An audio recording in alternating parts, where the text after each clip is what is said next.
Panginoon nagpapagyan mo siya. Tiyan panglechoy mo nan. Kanling din to ang tiha kalau sange.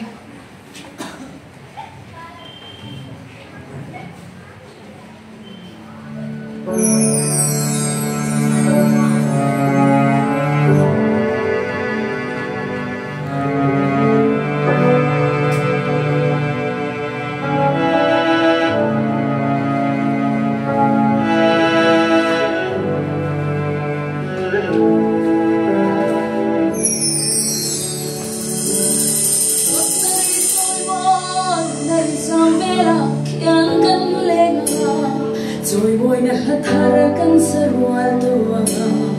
Satuanin lemin kan lengel doa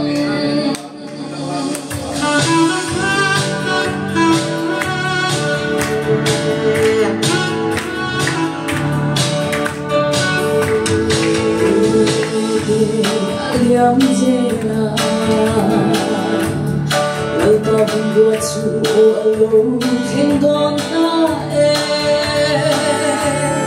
Rorel ni ro kui Chua no heng don ka Chan lang Kan zalen na tu In pe lo te po In pe ahun na ani Wag na ni toy mo Na ni samela Yang kan lena ma Toy mo na nathara kan sarwal Satuanin limin kan lengel doa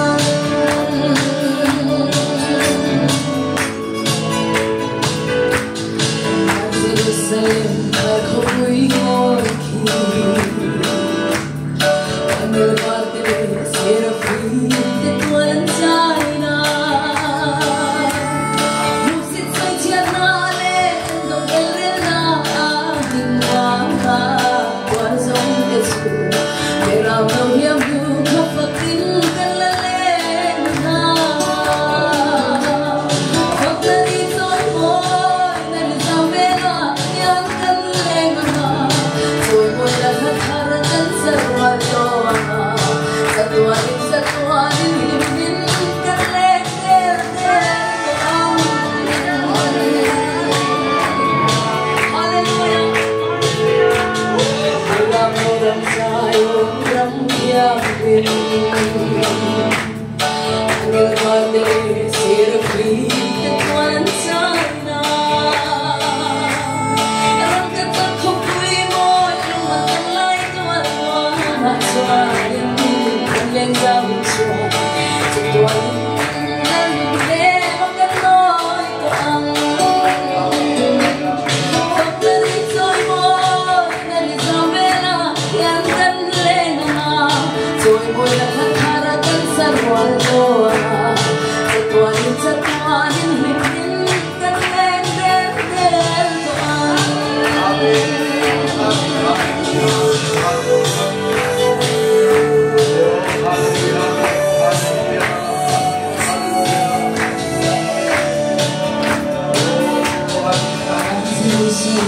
Aghoy morki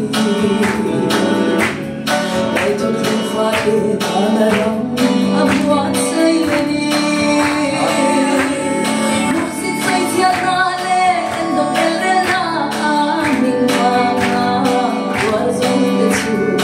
Beramo yang luka Fakin kalalena Fakta toy mo Nani samela Yang kan lengana Toy boy na nagharakan sa luwal doa Satuanin